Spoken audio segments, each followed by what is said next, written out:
All right, James, we are live. Welcome, everybody. It's Saturday, November 14th, 2020. We are so excited to be with all of you today because we're still going to talk about the 2020 election. It is a great privilege to be able to have James Withrow join us again, part of the Indivisible Text Ledge organizing team. He's had some time to review the data, to review the narratives, to review the results, do some data crunching around it. And so we're excited to start this conversation to see what we can learn from the 2020 results, as well as how it can help us moving forward with obtaining the outcomes that we're all trying to obtain within Texas. And just as a quick recap, for 2020, we had 11.1 million Texans vote in the 2020 election.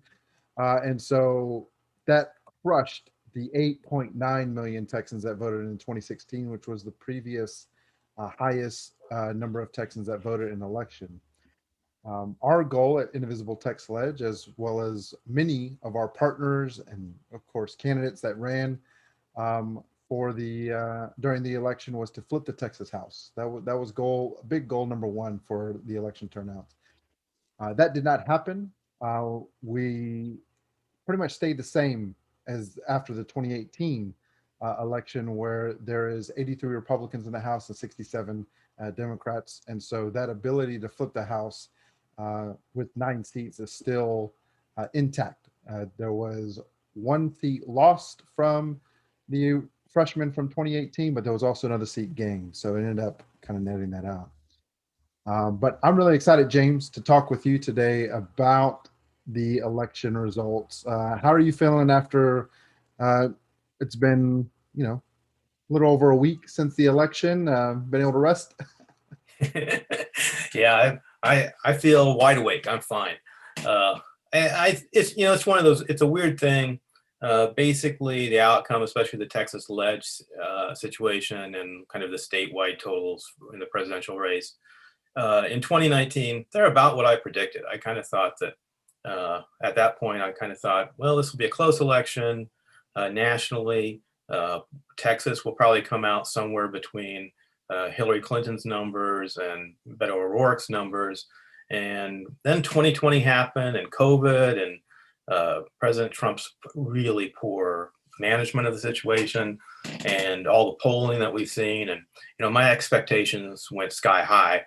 And, it actually turned out that no, the 2019 expectations were right on the ball. So I just kind of feel like our expectations were out of whack. And so I'm not crushed by it. Disappointed that it wasn't what I thought it would be, but but as we go through the numbers, and today we'll be kind of talking, I think, about the putting the bad news into context. So this is kind of the good news about the bad news, and then hopefully we'll be back in a week or two when I have some better idea about the suburban numbers, and then we'll be talking about the good news about the good news, because people aren't talking about suburbia, and there's a lot of good news there.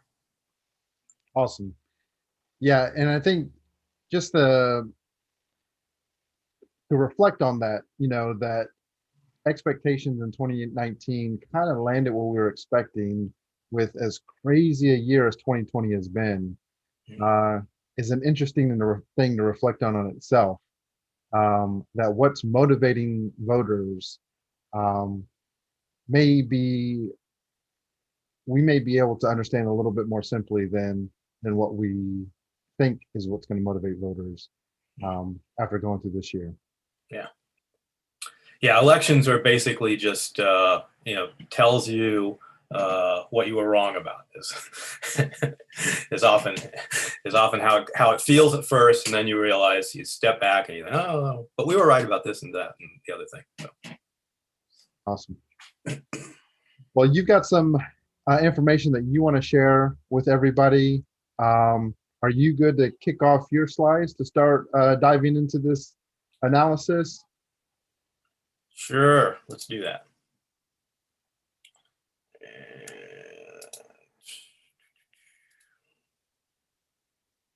Okay, I think whoops, there we go. So You're okay. Sorry sorry, it wasn't exactly the right place. Oh, no, we're good. Okay, so you can see it okay now. We're Yes, okay. your No, title slide with today's date. yeah. So and since we're I'm going to put you on the spot a lot today. So we'll start here. These are exit polls, and specifically as concerning Latino men, Latino women. What do you think of those exit polls? Well, when we look at it, it's an expectation that more Latinos will vote for the Democratic side of the House, but it is a lot closer gap than we see, for example, in the African American community, as well as in the white community, which kind of flips to the Republican side in terms of percentages. And so um, the the initial thought is the perspective around the Latino vote may not be understood quite as clearly as people want to understand it. That's one of the first takeaways I see looking at this race and gender, and as well as Latino men are much more likely to vote for Trump or for Republicans, um, and there's a pretty sizable gap between Latino men and Latino women in terms of who they will be voting for. Um, so looking at this just initially, those are some of the things that kind of pop out for me. Um, did I get? Yeah, Am I in line with what you're thinking, or is there some additional stuff that we should be looking out for on this? yeah, that's one of those are exactly why I put up this slide. White men in Texas voted as a monolith. I mean, 71-23, that's a monolith. Latinos don't vote as a monolith. I think many people kind of their context for people of color is they think about Black people who do vote as almost even though there's a lot of diversity within the Black community. Those are monolithic numbers. And I think people just kind of shove Latinos into that same camp, and it's just not the case. And I think looking at this also kind of recalls for me the Texas Monthly article that the top organization, the educational arm of their organization, helped fund through Texas Monthly, where they went around talking to Latino voters in different parts of Texas. And their consensus or their understanding after that conversation is the Latino vote is not as simple, exactly what you're saying. It's not as simply defined as people want to define it.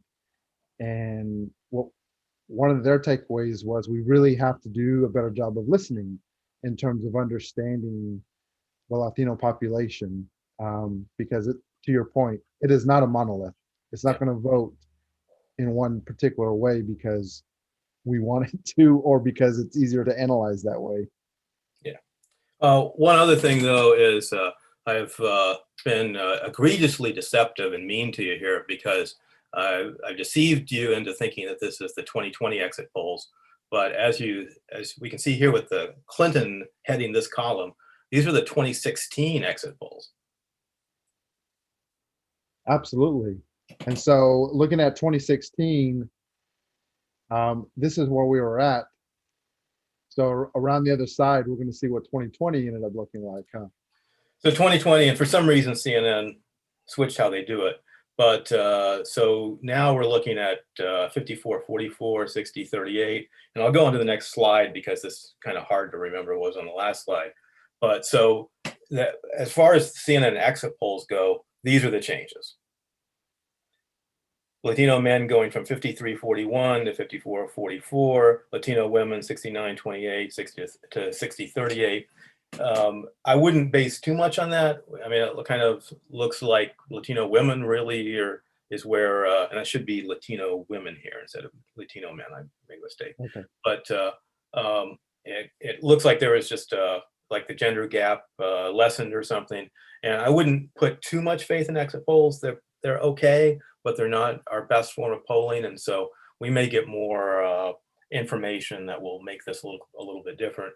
But I mean, it's pretty clear that this wasn't, especially with Latino men, this isn't a huge difference. No, you're right. It is definitely not a huge difference. It's getting closer and closer to getting to 50-50 for Latino men, and for Latino women. We definitely saw a increase in voting for Trump and a decrease in voting for the Democratic candidate. Now, talk to us a little bit about exit polls, because if you want to help people kind of understand, there's a lot of criticism around polling, and why things have been so wrong with polling. What is an alternative view that we can look at when we want to try to get a much clearer picture on the actual turnout? Is that going to take more analysis of just looking at the actual voter data? Yeah. So exit polls, obviously they catch people as they're leaving the polling booths, and then they have to go back. Once they do all their exit polling, they actually have to go back, and they usually massage the numbers a little bit to make these demographic breakdowns look more like the entire picture. So you don't necessarily, the people leaving the voting booth aren't necessarily typical, and the ones who will talk to pollsters aren't necessarily typical of the average voter. There's a difference there. So the better polling will come as we go forward. Is that some organizations may do some polling by just calling up people who voted, or kind of randomly from the voter list, and that will probably be a much stronger indication.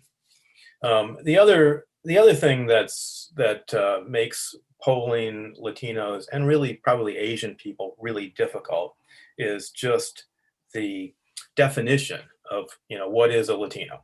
And by the way, and I'm going to use Hispanic and Latino interchangeably, even though there's some differences between technically what they are, what the definitions are. But I mean, and most pollsters, where you're going entirely by just what people say they identify with. You have to take their word for it. It's not like there's a right or wrong answer. Really anybody could just tell a pollster, "Oh, I'm Latino."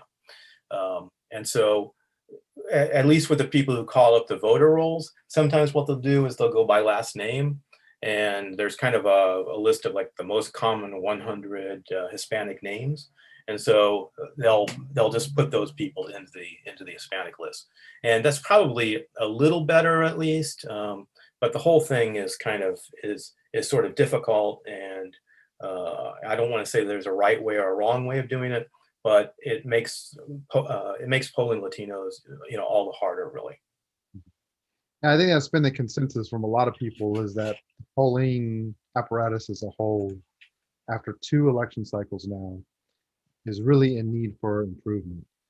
And I think when we try to understand the outcomes and the results of Latino votes, there's no better place than to reflect on the need for improvement, to really capture and understand why people are voting the way they're voting. Yeah, and of course with Latinos too, there's issues around you have to do it well. You have to make sure that you have people who can speak Spanish to call Latinos when they're polling them, and so that's an additional expense. Takes a little bit more expertise, and so there are just all these issues around it, and to some degree, there are all these things are a part of what makes it difficult to get the Latino polling consistent and accurate. Ready to go on? Ready to go on. Okay. So as you kind of brought up when we were chatting before we went live, people, one of the things I've heard people talk about with kind of the lower Democratic percentages down in the Rio Grande Valley is they feel like Democrats need more outreach or whatever. And I always kind of feel like when people talk about outreach to the Rio Grande Valley or to Latino voters, it kind of sounds like they're saying, "Oh, we white people to talk some sense into them. But it's just, these are the executives of the Democratic Party. This is people of color make up the bulk of the Democratic Party. These are the Democratic Party's leaders, the state party's leaders. I'm very fine with these people. As much as I know about them, I think they're terrific, and I don't think that I don't think there's any way for the Democratic Party to like send people down there to just talk Latinos into voting for Democrats any more than they already do. It's important to make sure that Latinos are well represented in the upper echelons of the Democratic Party, and I feel like we do an okay job on that. You can always do better, but I feel like we do an okay job. So I just wanted to get that off my chest. Yeah, absolutely. I mean, in the Democratic side of politics, you definitely see more diversity, and there's going to be other things that are impacting, as well as making sure that there's diversity amongst men and women, age diversity as well, to be able to understand. I think one of those examples is Houston. There's very young elected officials in terms of the county than traditionally what you see. And the innovations and the way that they were able to help more people in Harris County vote and how they were communicating, I think is a huge reason for that, because they're bringing new solutions and they're thinking about this in new ways. But having diversity is key, and I think also just people are going to have a lot of more thoughts and conversations around what better leadership could look like. And it'll be interesting to see what kind of leaders will step up to want to solve these what they see as issues from the 2020 election, and to see how those solutions get implemented and what the outcomes of those particular solutions, because there's absolutely solutions that we can implement to help improve the election outcomes, as well as continue to improve voter turnout. And so I think as long as that conversation can still happen within Democratic leadership, and that there's leaders who are able to continue to rise with those new solutions, that'll be an important thing to see happening in Texas. If for whatever reason we feel like that's not happening, then that is going to be a real big issue of concern. Yeah. So I wanted to present the last couple decades, last 3 decades really, of presidential elections in Hidalgo County, the biggest county in the Rio Grande Valley. And so I'll just give you, if you want to take like 15 seconds and look that over, and then you can tell me what you think of it. Okay, absolutely. And definitely anybody watching, take a couple of moments and let's look at this together and kind of digest what we're seeing.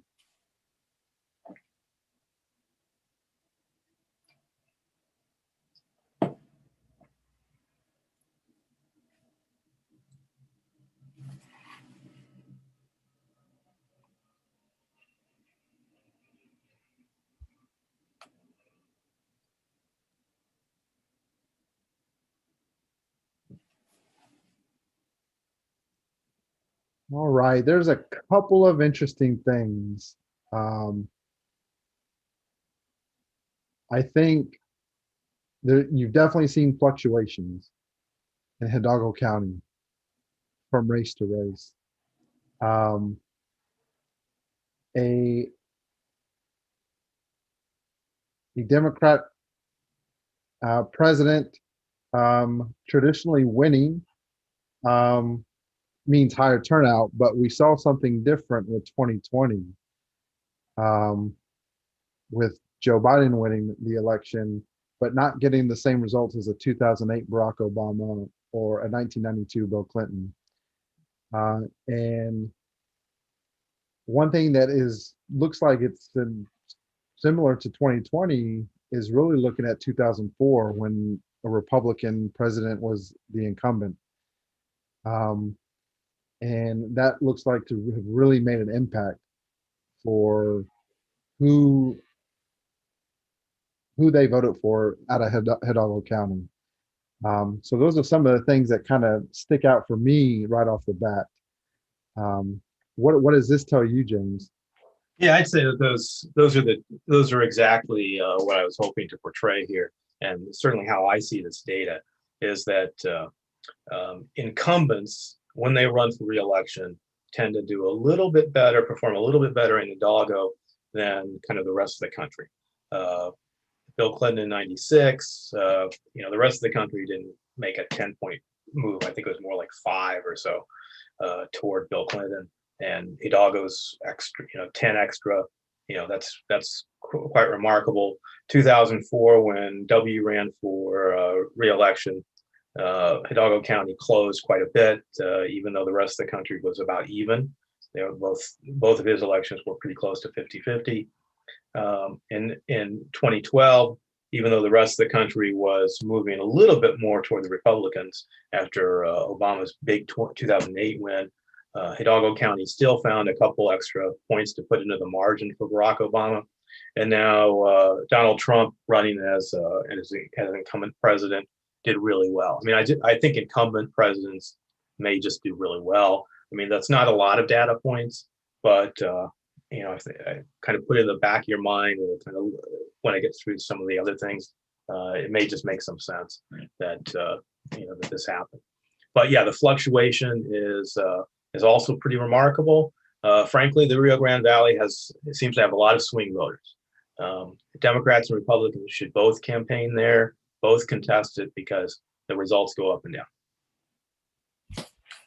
Yeah, very, very interesting looking at that breakdown for sure. And that understanding why the incumbent is having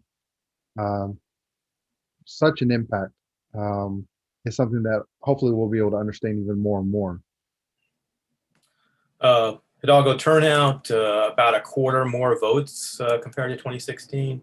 And that was about the same as the rest of Texas. Maybe a little better, actually. I think the increase in turnout was a little better. Now let's go to El Paso County. Same thing. All right, well, I'll take a few moments just kind of digesting what we're seeing here before we jump in and talk about it. So if you're out there watching, digest this with us.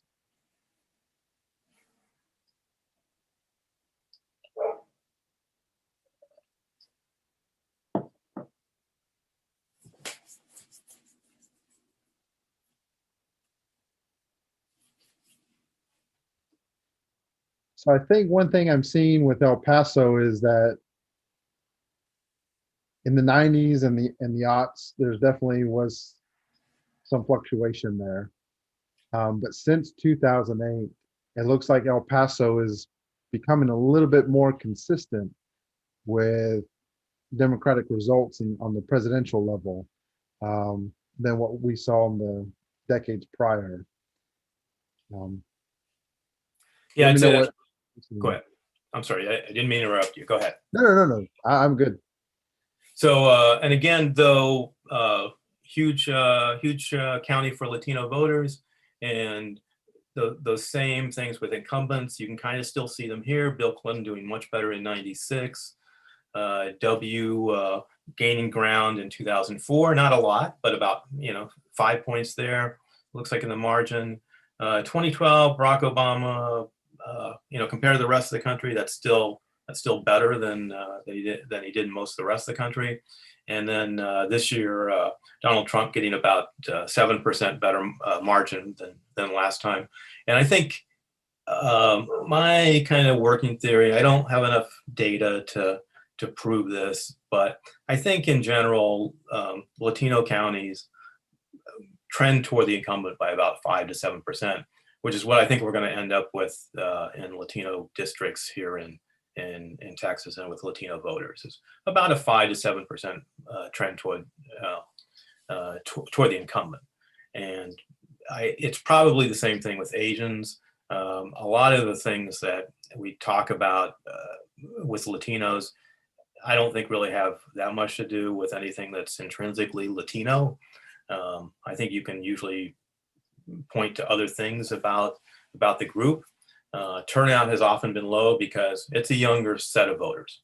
Latinos are much younger than other demographics, and younger people just vote less. And about half of the difference in turnout most elections is just that one thing.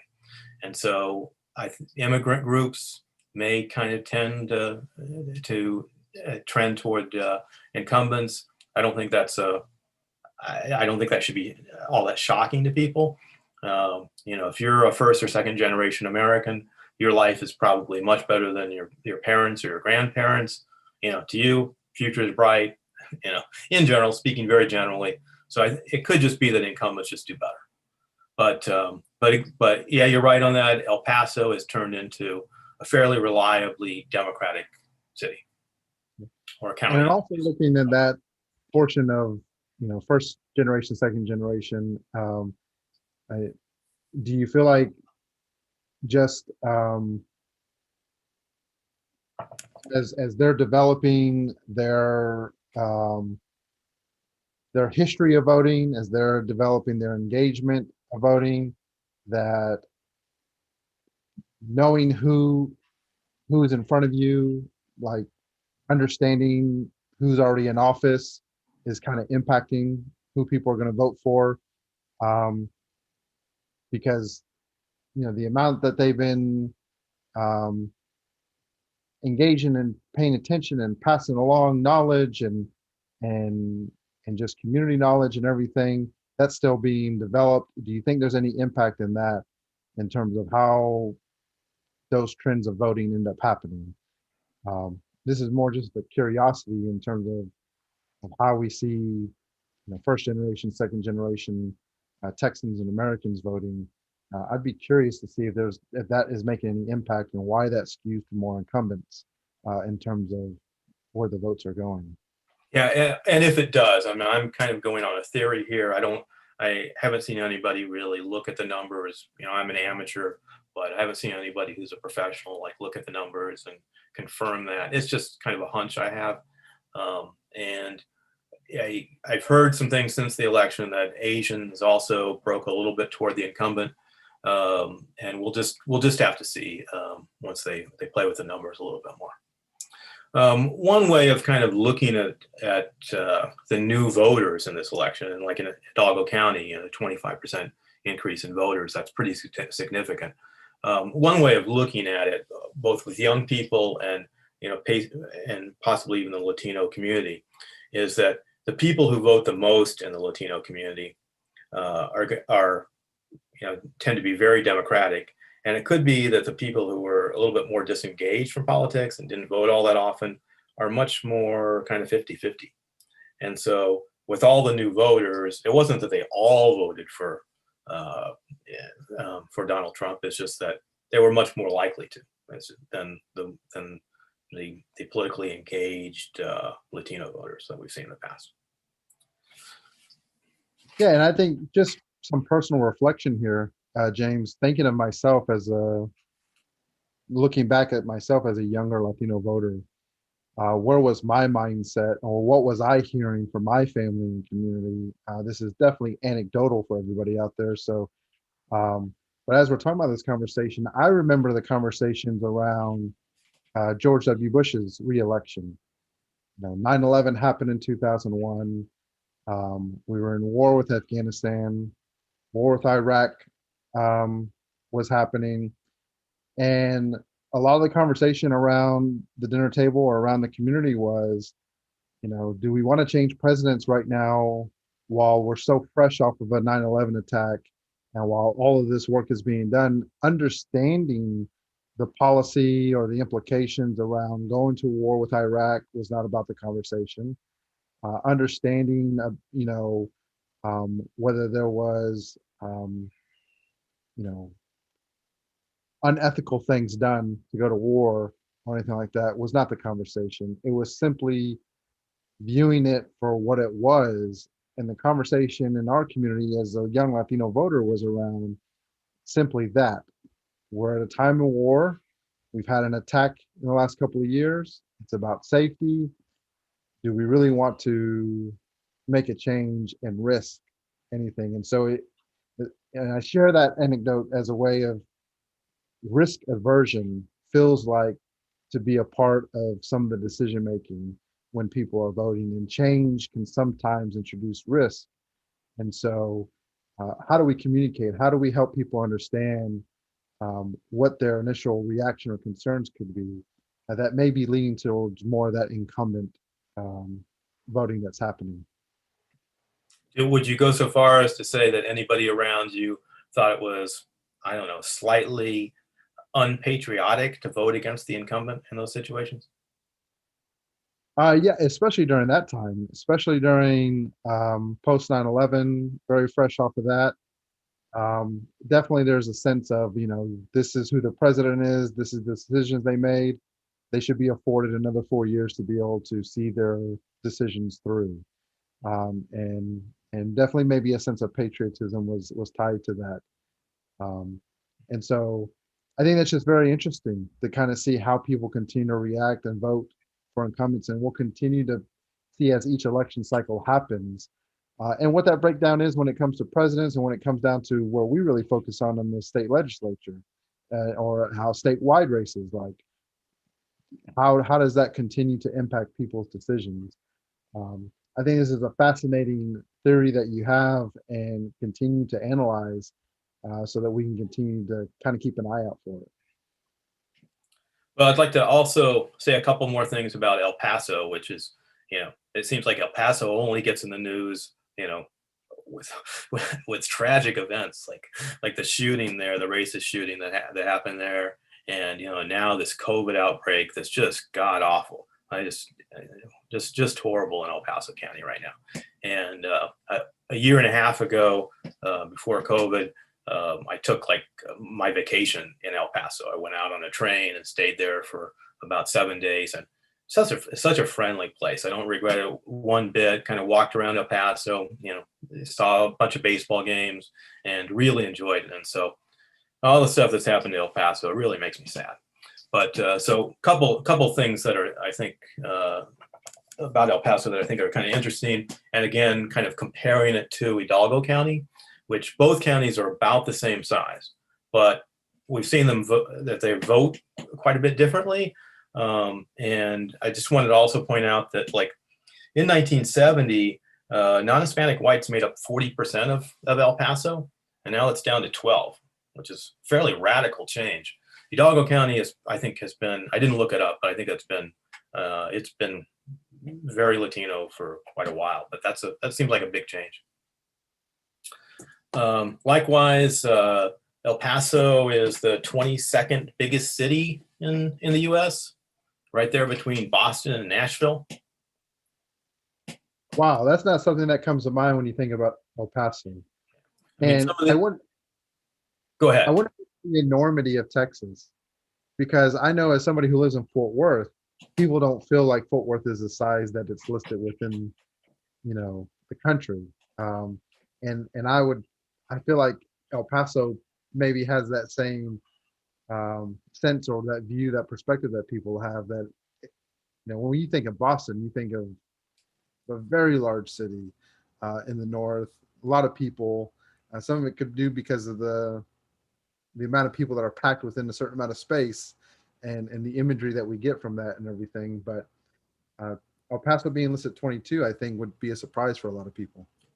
And that's just the city proper. Some other cities like Boston have a lot more suburbs than El Paso does, and so if you include the metropolitan area of Boston, then it's quite a bit larger. But El Paso the city itself is about 2/3 the size of Austin proper. The counties, El Paso County is about 2/3 the size of Travis County. Austin's metro area really gains from having Williamson County and Hayes County included in it, and that's what makes it much larger than El Paso. But it's not, Austin's not that much bigger. Also wanted to point out that last column here in green or red, that's the percentage population change between 2010 and 2018. And we'll get to Hidalgo County also, but basically the city of El Paso is pretty static. It's not gaining as many people as some of these other cities on the list. And in fact, I think the national gain in population is about 7 or 8% for this decade. And so El Paso is just kind of treading water at best. It's not growing like it did during the last 3 decades. Biggest cities in Texas. What's different about Hidalgo and really the Valley is that there's no one big city. Brownsville is the biggest city in the Valley at 183,000 people. McAllen's the biggest in Hidalgo County at 143,000. But it's a kind of a collection of cities, but they're smaller cities. We have suburbs that are bigger than any city in the Valley. And so I think for Democrats, this has made a lot of difference. If there's a core city like El Paso, and it's there's not many people live in the rural areas of El Paso, but quite a few people do live in the rural areas of the Valley. But if there's a kind of a core city that's pretty good size, Democrats have really been gaining pretty quickly in a lot of those cities. Maybe as much as even cities of like 250,000, 300,000. So although it hasn't happened in Texas as much as other places, I gotta say. But there's not really like a one big city in the Valley like there is like El Paso dominates El Paso County.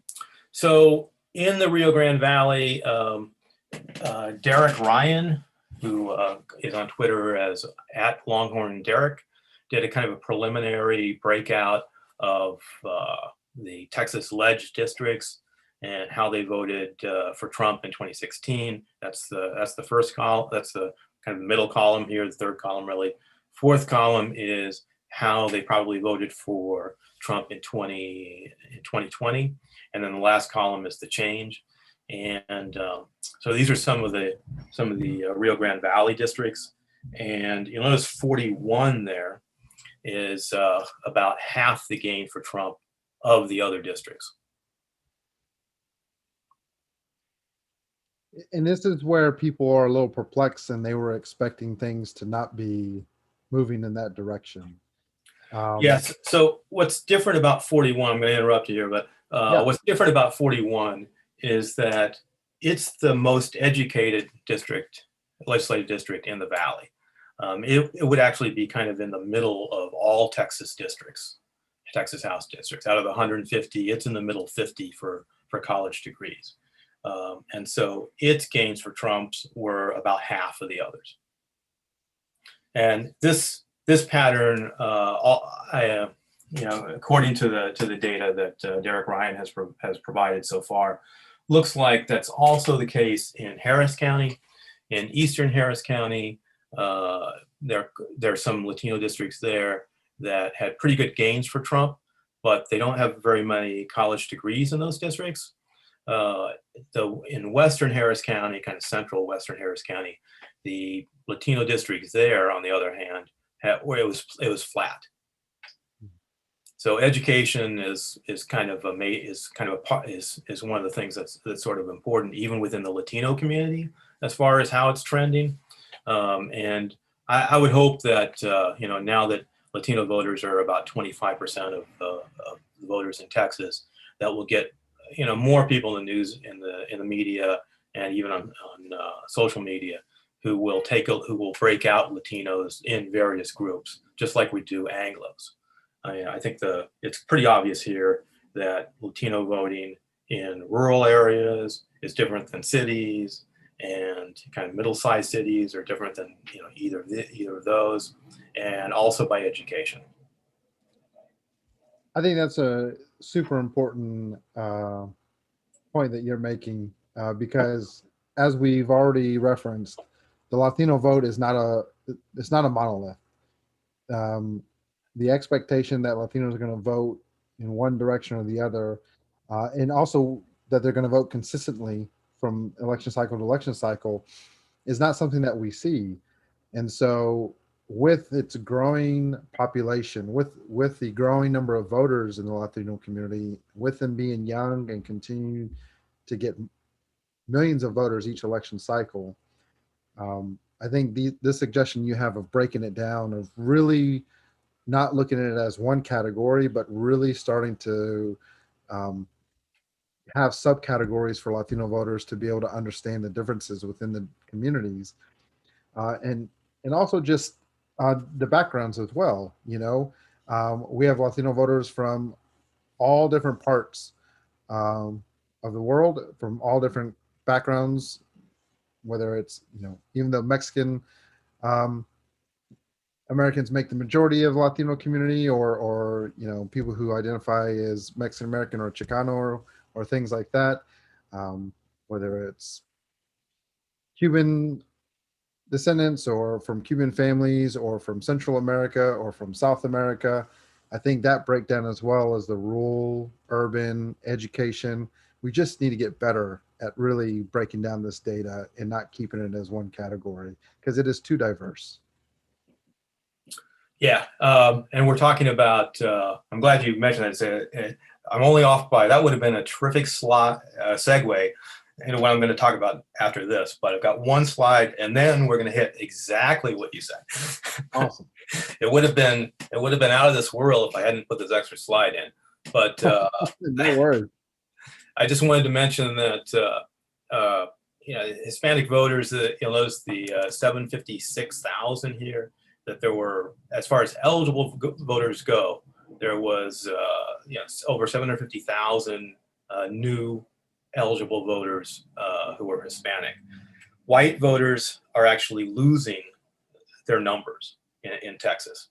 This is not true necessarily in other states, even states with large Hispanic populations. In Arizona, for instance, there are still more white voters coming out of the rolls than Hispanic voters. It's just that it's getting closer and closer as far as what the total numbers are. So I thought I'd throw that in there. Texas Hispanic eligible voters, 48% have been here 3 generations or more. 18% are immigrants, naturalized citizens, and then the second generation is 33%. And probably 3 generations or more in second generation are somewhat younger than the immigrants, I would guess. And one other, I guess I'm a couple slides ahead of where we're going to go into Miami-Dade, but one thing people haven't talked about at all is areas with large Latino populations that are still not voting for Democrats. Democrats are wailing and gnashing their teeth over losing the Valley. Well, what about West Texas and places like Victoria, where the Latino population is humongous? And CVAP there stands for Citizens of Voting Age Population. So that's a good, if you take out non-citizens and you take out children, even still, the Hispanic population of these counties are, somewhere between a third and even a majority in like Deaf Smith County, which is up near Amarillo. And yet Biden got, 30% in Victoria and less in those other counties. So there's a huge gap between the number of Hispanics and the number of Democratic voters. When you can go ahead. No, that's just very interesting, and definitely something that you're not seeing in some of the analysis. Rightfully so, the Rio Grande Valley is getting a lot of attention because visually it is very clear in terms of the direction of what voters voted for this election cycle. But these other areas in Texas are definitely something to understand, and it makes me think about how any voter can be a single issue voter, whether in Texas or in America. And one of the single issue voting items that people really make a decision on that aids Republicans in terms of getting the votes that they get is around abortion and abortion rights. And I don't know if you have anything prepared for this, and we don't need to derail the conversation in this direction. Maybe we can come back to it at another point. But I would just be interested also in seeing the analysis around some of those single issue items that people vote for. And once again, just helping us break down the Latino vote a little bit more, because abortion is an issue that you hear from a lot of Latino communities around what motivates them to vote Republican versus Democrat. And that's exactly right. I'm glad you brought that up. A majority of Texans are actually for abortion rights. It's not a big majority, but a majority of voters said that they were for it. And you're right. Latino voters were kind of the most likely group to vote Democrat still, but be against abortion rights as we tend to understand it. And that's kind of been a long-term thing. I mean, abortion has for the longest time has been kind of a dividing line between Democrats and Republicans as far as policy goes. Um, another issue too that we should kind of keep in mind is oil policy. And while Biden tried to, it's true that he hasn't come out for banning fracking. And I think a lot of Democrats who really know a lot about the issue, um, they don't like fracking, but a lot of them think it will go away on its own. It's just not going to be economically viable. And so rather than banning it, we'll just wait for it to go away on its own. But Biden also talked about getting away from oil and gas and going to other and really basically eliminating oil and gas as being part of what we use. Now he meant over time, and not that much is going to happen very quickly, but I think he's very serious about climate change. Apparently, he's going to he wants the people who work for him in the administration, no matter what agency they're in, to be thinking about climate change. And this, if Democrats are seen as anti-oil, and frankly, I think Democrats are anti-oil, then that's going to make it difficult to gain voters in the oil country. Yeah, and that could be also just a much better job around messaging, because while Texas is always seen as the major player in the oil and gas industry that it is, Texas is also doing an amazing job with renewables, with wind energy and the advancements within renewable sources. And so um, that narrative seems to get lost in Texas in talking to voters. And it'll be interesting to see if we get more effective around people understanding those impacts that Texas as a industry leader in energy isn't likely to change anytime soon, but it definitely is changing the type of energy that is being invested and produced in Texas. Yeah, it's hard to point to any stats that show that our emerging development of renewable industry, like wind power, solar power here in Texas, that the jobs attached to that are gaining Democrats' votes. It's hard to point to anything confirming that so far. But on the other hand, and I think that's great policy. It's the right policy. We shouldn't change it, but we may need to just accept the fact that voting Democrat may not be in everybody's best interest. If if you live in Zapata County and you're Latino, but you work in the oil fields on oil rigs, frankly, it may not be in your best interest to vote for Democrats, and we just need to accept that's just going to be, it's part of what happens when you have a policy that's, it's good for the planet, it's good for the country, but it may not be, not everybody is going to be better off, at least immediately from that.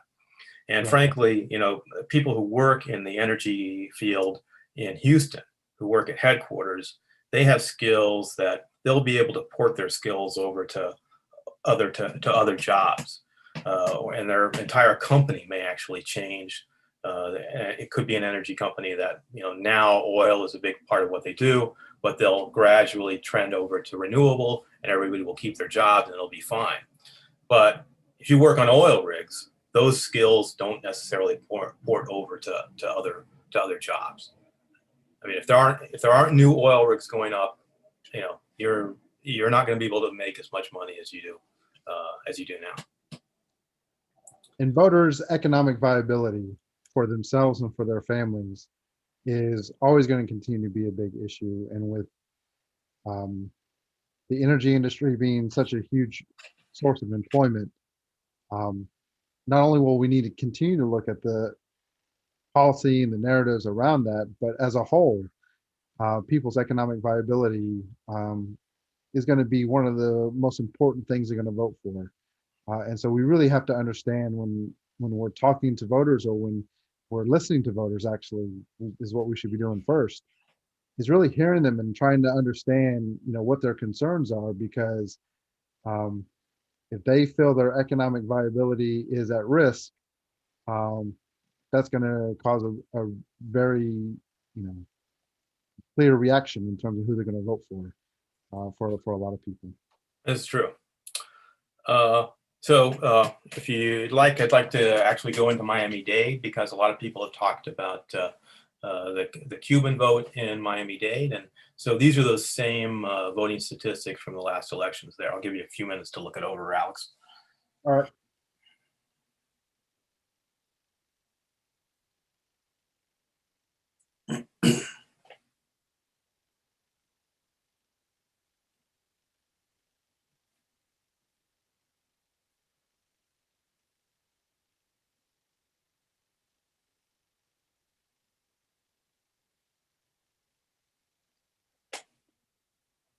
So we see some of those trends, I think, with the incumbents gaining ground that we saw with counties in Texas that we looked at.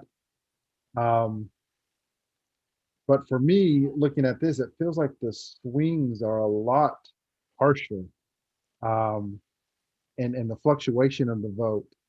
Um, there is not a sense of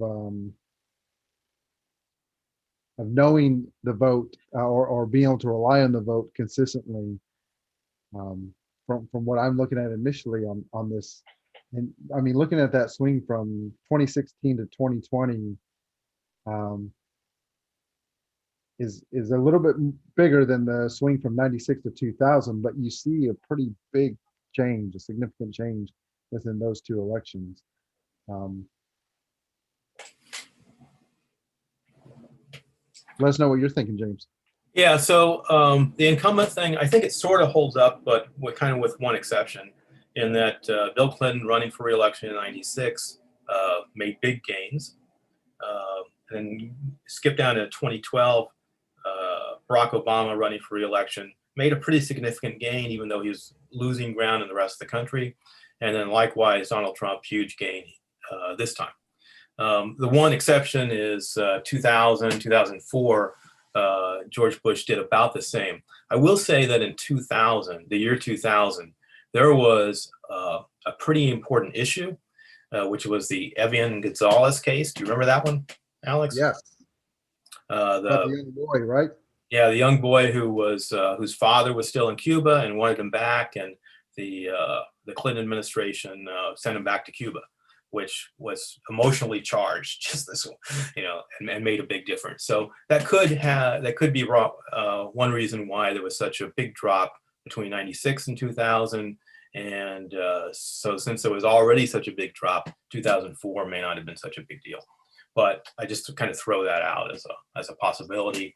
The other thing I would say is that, I look at these numbers and I see, 2008, 2016, 16, 24, 30.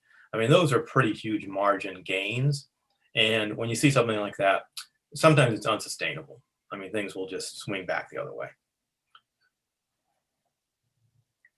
Very, very interesting. See some of those similarities happening in Florida and Texas, but definitely some differences in terms of what could be impacting the community. Yeah. And as you were mentioning, here in Texas, I think the next slide, yeah, here we go. Let me start with this one, I guess. Mexican origin for Hispanics in Texas is 87%.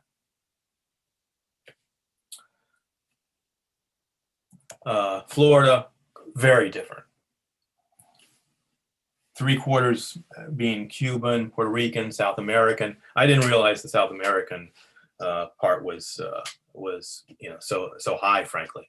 And here's an area where using Latinos and Hispanic interchangeably may not be quite as correct, because a significant portion of that South American thing is going to be Brazilians who don't speak Spanish, but speak Portuguese. But but they are Latinos. So, but anyway, yeah, during especially like the 80s and 90s, Miami became kind of a place for both business and shopping. Wealthy South Americans kind of started coming to Miami to do shopping and just kind of enjoy themselves. And so that's a very different, frankly, kind of income class than I think most of our immigrants here in Texas. Kind of the same thing a little bit for Cubans, who I think were a little bit better educated than the average Cubans when they came over. And so it's a very different mix of, with half of the Latinos in Florida being of those two groups. I would also say, and I kind of encountered this in a piece by Antonio Garcia Marquez, who used to work at Facebook, and I think it's kind of has a lot of insight on just American politics in general. He grew up in Miami, and he was talking about how these South Americans came over, and to them and to the Cubans too, seeing Democrats talk about socialism. If you're kind of from a wealthy background in South America, or that doesn't sound good to them.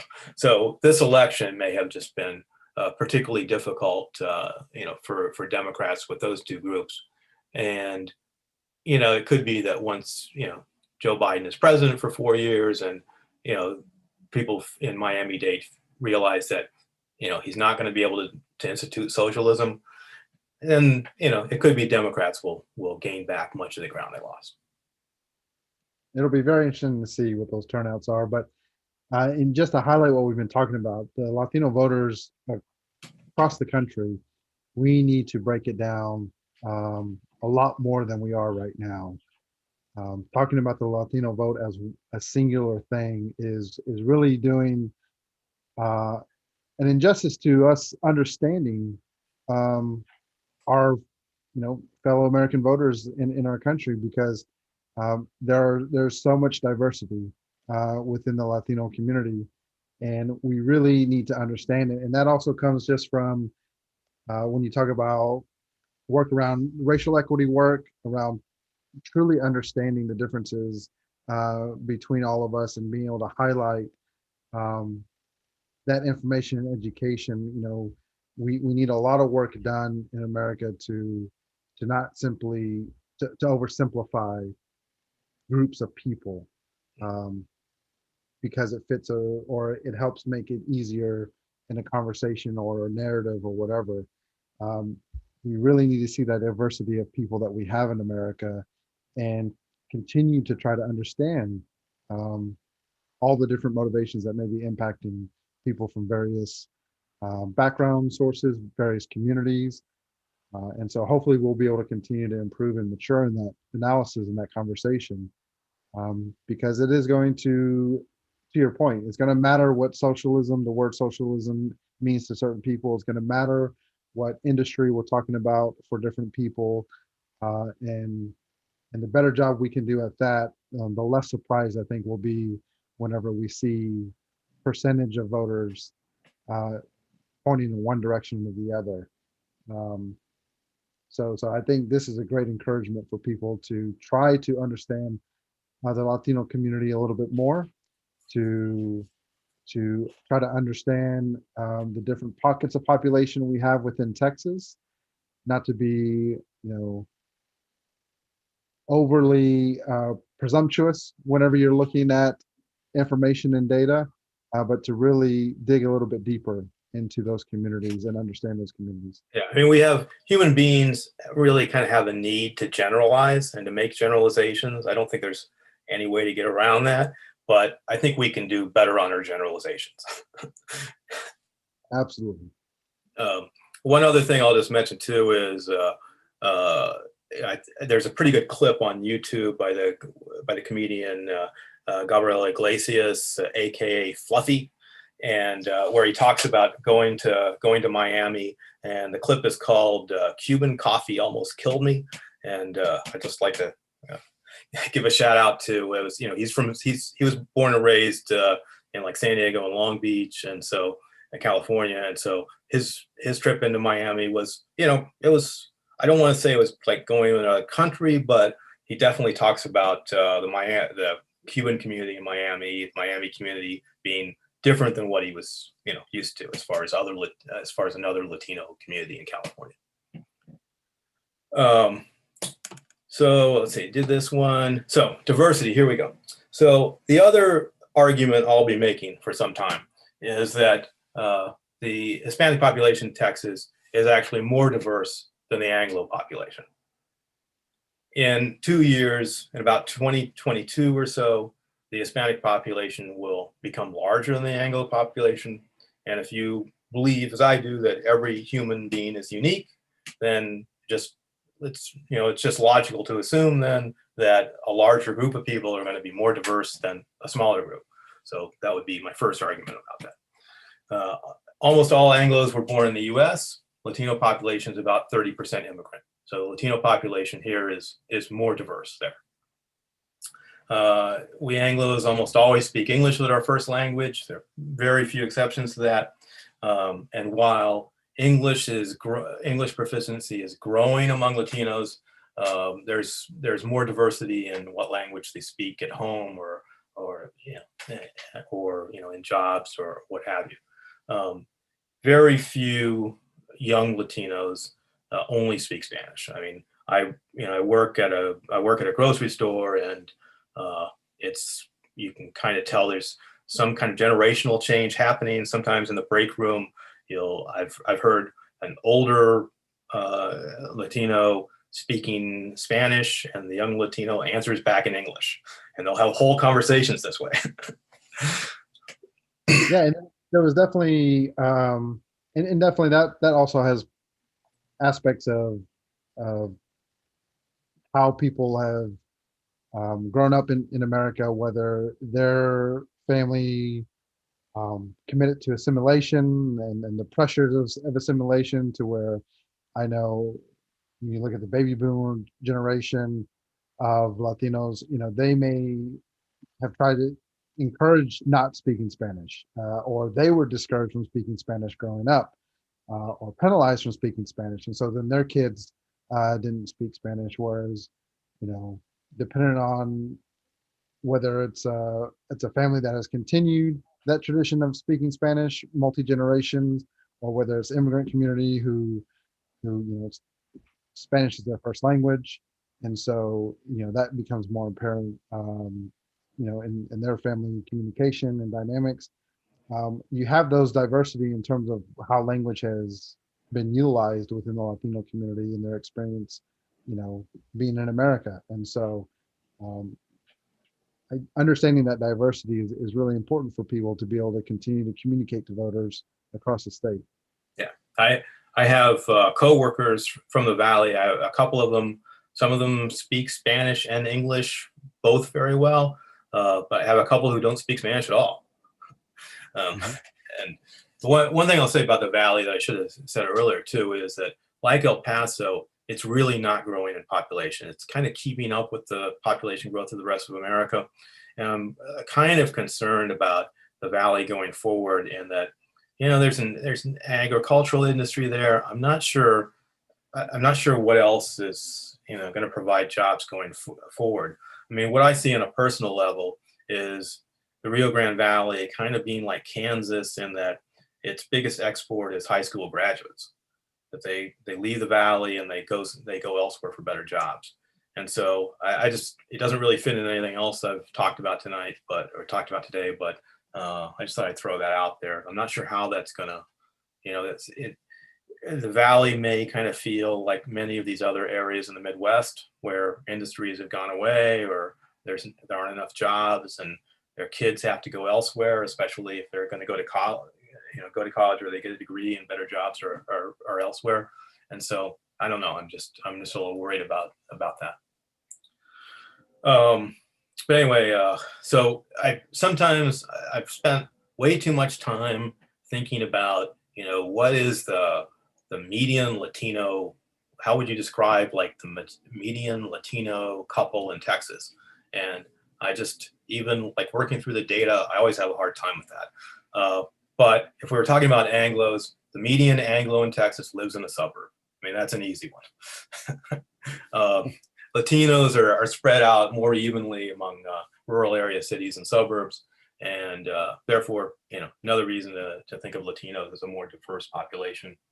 And like I said earlier about Anglo men in Texas voting like a monolith, while Latino voters are more bipartisan. One area where the two are where Anglos and Latinos are becoming less different is in education. And these days, the dropout rates one piece of good news that's not said enough is that since about 2000, the dropout rates for all groups in America has just plummeted. And now we're down to like Fort Bend County, which has a very diverse group of students to deal with. Very diverse, speak so many languages. Still, their dropout rate is about 5%, which, the Hispanic dropout rate in like 2020 was about, I think I'm going on memory here, kind of about 20% or so. Now it's well under 10, and it's headed in the right direction. And this isn't just Texas, but it's all races across the country. And so really there's not much difference between the dropout rates for Anglos and Latinos in Texas. It's been really good news. And Latinos are going to college. I think at this point, this specific graphic includes certificates, like 2-year degrees with some kind of certificate, where I see a lot of Latinos go for either a medical certificate or something technical, and at least among my coworkers. And so that's pretty hot. But Latinos are graduating high school are just about as likely to go to college as Anglos nowadays. So that wraps up my presentation. I hope I've Anglo-splained Latinos in Texas well. Well, I definitely appreciate your research, James, and the conversation we're able to have. There's many more people having the conversation around Texas to continue to understand the election results and the turnout from various communities. And so an opportunity for us to talk about the Latino community and to really help try to inform people around some of the trends that have been happening historically, as well as where things may be moving, is really important for people to grasp. And one of the key takeaways is, for me, I think, is for us to continue to try to do as good a job as we can to understand when we say Latino vote, to understand that that is a very diverse population of people. It is not a monolith group, even though it's easy to categorize everyone as Latino, but to really understand the diversity within that group and the importance for us to truly understand those voters within various backgrounds, parts of in the geographic regions within Texas and everything, so that we are getting specific as much as possible around how we can help engage voters in Texas, Latino voters in Texas, if we want to have the turnouts, if we want to have the outcomes that we're trying to achieve, like flip the Texas house. Flipping the Texas house is not as simply as let's get more voters out, because we did that. We did that by 2.2 million more voters in Texas, and we are in the same place we were in 2018. So we have to get even better in terms of if we want to flip the Texas house, and if we want to continue to make changes. 2022 is going to be a huge election with the governor, so we can have the outcomes that we're trying to have in Texas, because we know Texas still has a lot of improvement with voter turnout, with voter registration. Yes, absolutely. But we really need to connect with voters. And so whether we continue to move in more relational organizing in Texas to help us connect with voters more specifically, so that we are understanding all of the concerns that they have and being able to address them. We've seen that from some candidates who ran in Texas around the need for more relational organizing. and around really understanding our communities even better, to be able to address the concerns so that that vote can be gained, and where we are feeling that needs to be for Texas to be able to move forward and progress in its future. And so, just a fascinating conversation, James, to be able to dive into some statistics, to dive into some data, and dive into some analysis. Um, we are simply trying to learn like everybody else. So as more information comes, we'll see if there's adjustments in our perspectives that we need to make so that we can continue to improve Texas like we all hope to improve it. So James, thank you so much for this conversation. Doing this work and diving into this stuff, what are some other takeaways you'd like to share around the work that we need to do in Texas? A couple of thoughts that I didn't kind of work into the presentation so far, that may just be kind of worth, thinking about, is that down ballot in the Valley, like even in Zapata County, Zapata County still voted for Democrats down ballot. Heger won that county, even though Trump took the presidential vote, and Zapata County also voted for the railroad commissioner on the Democratic side, who is Latino, while she lost by 10 points statewide. So I kind of see this whole thing as maybe a blip. I think there's kind of long-term and very short-term things going on. Short-term being this was an incumbent, specific personality. Long-term, we probably are going to lose some votes in especially rural areas, and that's not too surprising since white rural areas have gone for Republicans in huge numbers. And the second thing I would just kind of interesting factoid, and I should have put this in a slide presentation, is that a few years ago, Pew Research asked Latinos and Black people whether, if they were walking down the street, somebody could tell that they were either Black or Latino. And about 90% of Black people said yes, they thought people could tell they were Black, even if they were just casual interface. That number for Latinos was more like 2/3, and it just so happens that those are pretty much the percentages Democrats get out of those two groups. And I don't mean to say that this is causation exactly, but I think it's just an interesting correlation.